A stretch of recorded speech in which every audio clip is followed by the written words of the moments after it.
3rd of May, Bistritz. Left Munich at 8:35 p.m. on the 1st of May. Arriving at Vienna early the next morning. Should have arrived at 6:46 per train. Was an hour late. Budapest seems a wonderful place. From the glimpse which I got of it from the train, and the little I could walk through the streets, I feared to go very far from the station, as we had arrived late, and would start near the correct time as possible. The impression I had was that we were leaving the west and entering the east. The most western of splendid bridges over the Danube, which is here of noble width and depth, took us among the traditions of Turkish rule. We left in pretty good time, and came after nightfall to Klosenberg. Here, I stopped for the night at the Hotel Royal. I had for dinner, or rather supper, a chicken done up some way with a red pepper, which was very good but thirsty. Get the recipe from Mina, I need.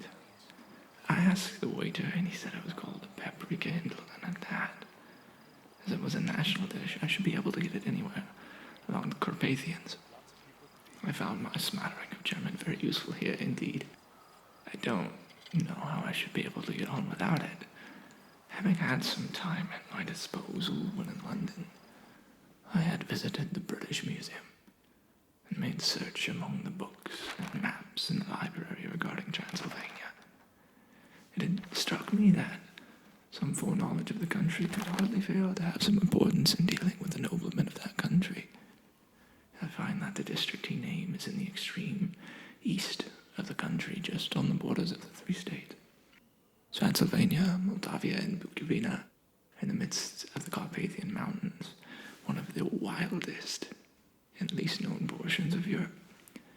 I was not able to light on any map or work giving the exact locality of the Castle Dracula, as there are no maps of this country as yet to compare with our own ordnance of survey maps. But I found that Bistritz, the post town named by Count Dracula, is a fairly well-known place. I shall enter here some of my notes, as they may refresh my memory when I talk over my travels with Mina. In the population of Transylvania, there are 4 district nationalities: Saxons in the south, mixed with them the Wallachs, who are the descendants of the Dacians, Magyars in the west, and Czechs in the east and north. I'm going among the latter, who claim to be descended from Attila and the Huns. This may be so, for when the Magyars conquered the country in the 11th century, they found the Huns settled in it. And I read that every known superstition in the world is gathered into the horseshoe of the Carpathians, as if it were the center of some sort of imaginative whirlpool. If so, my stay may be very interesting. I did not sleep well, though my bed was comfortable enough. There was a dog howling all night under my window, which may have had something to do with it, or it may have been the paprika, for I had to drink of boiled water in my carafe, and was still thirsty. Towards morning I slept, and was awakened by the continuous knocking at my door. So I guess I must have been sleeping soundly then. I had for breakfast more paprika, and a sort of porridge maize flour, which they said was mamayiga, an eggplant stuffed with force meat. A very excellent dish, which they call impletata. I need to get the recipe for this as well. I had to hurry to breakfast, for the train started a little before 8, or rather it ought to have done so. For after rushing to the station at 7:30, I had to sit in the carriage for more than an hour before we even began to move. It seems to me that the further east you go, the more unpunctual are the trains. What ought they to be in China? All day long, we seemed to dawdle through a country which was full of beauty of every kind. Sometimes we saw little towns or castles on the top of steep hills, such as we see in old missals. Sometimes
all studded over with brass nails. They wore high boots, the trousers tucked into them, and had long black hair and heavy black mustaches. They are very picturesque, but not prepossessing. On the stage they would be set down at once as some old oriental band of brigands. They are, however, I am told, very harmless, and rather wanting in natural self-assertion. It was on the dark side of twilight when we got to Bistritz, which is a very interesting old place, being practically on the frontier for the Borgo Pass, leads from it into Bukovina. It has had a very stormy existence, and it certainly shows marks of it. 50 years ago, a series of great fires took place, which made terrible havoc on 5 separate occasions. At the very beginning of the 17th century, it went under a siege of 3 weeks. It lost 13,000 people. The casualties of war, proper being assisted by famine and disease. Count Dracula had directed me to go to the Golden Crown Hotel, which I found, to my great delight, to be thoroughly old-fashioned, for of course I wanted to see all I could of the ways of the country. I was evidently expected. When I got near the door, I faced a cheery-looking elderly woman in the usual peasant dress, white undergarment with long double-apron, front and back, of colored stuff fitting almost too tight for modesty. When I came close, she bowed and said, "There, Englishman," I said. "Jonathon Harker." She smiled and gave some message to an elderly man in a white shirt sleeves who had followed her to the door. He went, but immediately returned with a letter. "My friend, welcome to the Carpathians. I am anxiously expecting you. Sleep well tonight. At 3 tomorrow, the diligence will start for Bukovina. A place on it is kept for you. At the Borgo Pass, my carriage will await you and will bring you to me. I trust that your journey from London has been a happy one, and that you will enjoy your stay in my beautiful land. Your friend, Dracula." The 4th of May. I found that my landlord had got a letter from the Count, directing him to secure the best place on the coach for me, but on making inquiries as to details, he seemed somewhat reticent, and pretended that he could not understand my German. This could not be true, because up to then he had understood it perfectly. At least he answered my questions exactly as if he did. He and his wife, the old lady who had received me, looked at each other in a frightened sort of way. He mumbled out that the money had been sent in a letter, and that was all he knew. When I asked him if he knew anything about Count Dracula, he could tell me anything of his castle, both he and his wife crossed themselves, and, saying that they knew nothing at all, simply refused to speak further. It was so near the time of starting that I had no time to ask anyone else. It was all very mysterious and not by any means comforting. Just before I was leaving, the old lady came up to my room and said in a very hysterical way, "Must you go? Oh, young Herr, must you go?" She was in such an excited state that she seemed to have lost her grip of what German she knew and mixed it all up with some other language which I did not know at all. I was just able to follow her by asking many questions.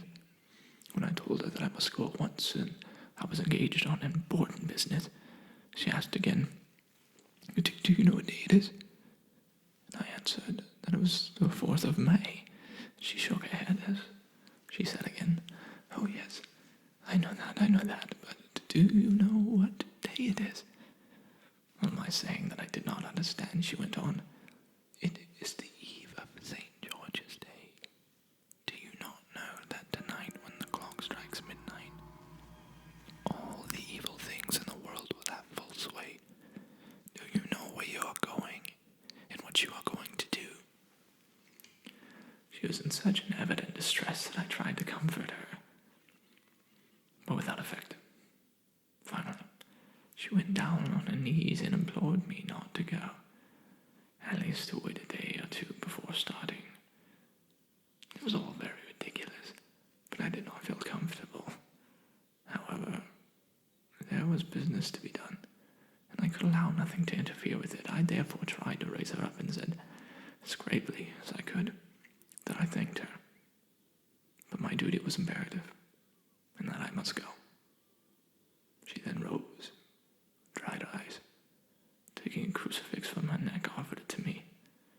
did not know what to do, for as an English churchman I have been taught to regard such things as in some measure adulterous, and yet it seemed so ungracious to refuse an old lady meaning so well and in such a state of mind. She saw, I suppose, the doubt in my face, for she put the rosary round my neck and said, "For your mother's sake," and went out of the room. I am writing up this part of the diaries while I'm waiting for the coach, which is, of course, late, and the crucifix is still round my neck. Whether it is the old lady's fear, or the many ghostly traditions of this place, or the crucifix itself, I do not know, but I'm not feeling nearly as easy in the mind as usual. If this book should ever reach me, now before I do, let it bring my goodbye. Here comes the coach. 5th of May, the castle.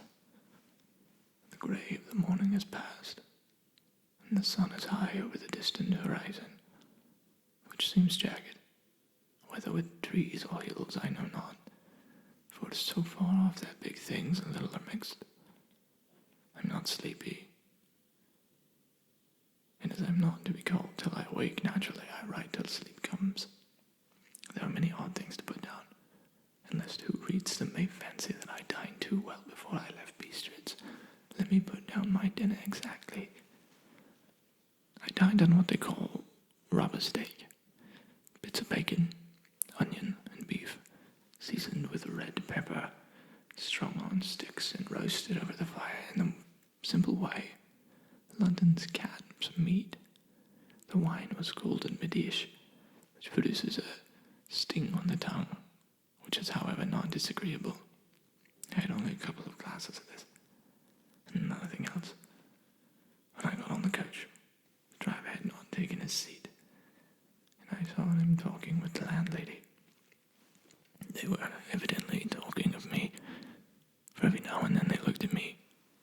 Some of the people that were sitting on the bench outside the door, which they call by name, meaning word bearer, came and listened, and then looked at me, most of them pityingly. I could hear lots of words often repeated, for there were so many nationalities in the crowd, so I quietly got my polyglot dictionary from my bag and looked at them. I must say they were not cheering to me. Amongst them were the Ordog, Satan, Vogel, Hell, Skorke, Witch, Rolog, and Vloxlag, which mean the same thing, one being Slavic and the other was Serbian for something that is either werewolf or vampire. I must ask the Count of these superstitions. When we started, the crowd rounded the inn door, which had by this time swelled to a considerable size. All made the sign of the cross and pointed fingers towards me. Some difficulty I got a fellow passenger to tell me what they meant. He would not answer at first, but on learning that I was English, he explained that it was a charm or guard against the evil eye. This was not very pleasant for me, just starting for an unknown place to meet an unknown man, but every one seemed so kind-hearted and so sorrowful and so sympathetic that I could not but be touched. I shall never forget the last glimpse which I had of the inn yet. This crowd of picturesque figures, all crossing themselves, as they stood round the wide archway with its background of rich foliage of oleander and orange trees, and the green tubs clustered in the centre of the yard. Our driver, whose wide linen drawers covered the whole front of the box seat, Gotzer, they called them, cracked his big whip over small horses, which ran apiece. We set off on our own journey. I soon lost sight and recollection of ghostly fears and the beauty of the scene as we drove along, although, had I known the language, or rather languages, which my fellow passengers were speaking, I might not have been able to throw them off so easily. Before us lay a green sloping land full of forests and woods, with here and there steep hills crowned with clumps of trees with farmhouses. The blank gable ended the road. There was everywhere a bewildering mass of fruit blossom, apple, plum, pear, cherry, and as we drove by I could see the green grass under the trees sprinkled with the fallen petals in and out amongst these green hills. What they call here the Midland. Ran the road, losing itself as it swept around the grassy curve or was shut out by the straggling ends of pine woods, which here and there ran down the hillside like tongues of flame. The road was rugged, but still we seemed to fly over it with a feverish haste. I could not understand then what haste was, but the driver was so evidently bent on losing no time in reaching Walker, and I was told that this road is in summertime excellent, but that it had not yet been put in order for the winter snows. In this respect it is different from the general run of roads in the Carpathians, for it is an old tradition that they are not to be kept in too good order. Of old, the hospitallers would not repair them, lest the Turks should think they were preparing to bring in foreign troops and so hasten the war, which was always really a loading point. Beyond the green swelling hills of the middle land rose mighty slopes of forest up to the lofty steeps of the Carpathians themselves. Right and left they towered, with the afternoon sun falling upon them and bringing out all the glorious colors of this beautiful range.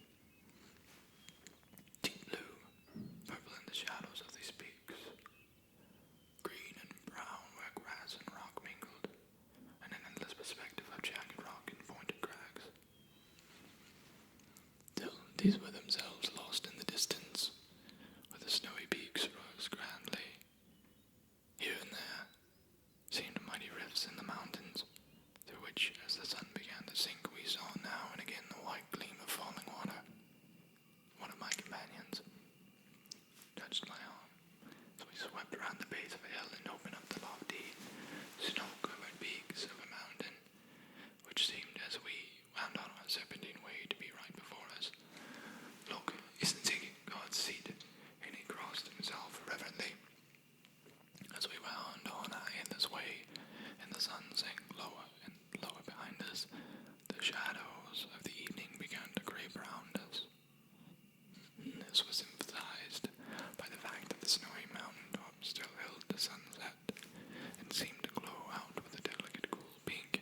Here and there we passed Czechs and Slavics all in picturesque attire, but I noticed that goiter was painfully prevalent. By the roadside we were many crosses, and as we swept by, my companions all crossed themselves. Here and there was a peasant man or woman kneeling before a shrine, who did not even turn round as we approached, but seemed in the self-surrender of devotion to have neither eyes nor ears for the outer world. There were many things new to me. For instance, hayricks in the trees, here and there very beautiful masses of weeping birch, their white stems shining like silver through the delicate green of the leaves. Now and again we passed a later wagon, the ordinary peasant's cart, with its long snake-like vertebrae calculated to suit the inequalities of the road. On this we are sure to be seated quite a group of homecoming peasants, the Czechs with their white, and the Slavics with their colored. Sheepskins, ladder-carrying leds, fashioned their long staves with axes at the end. As the evening fell, it began to get very cold, and the growing twilight seemed to merge into one dark mistiness, the gloom of the trees, oak, beech, and pine, though in the valleys which ran deep between the spurs of the hills, as we ascended through the pass, the dark firs stood out here and there against the background of late-lying snow.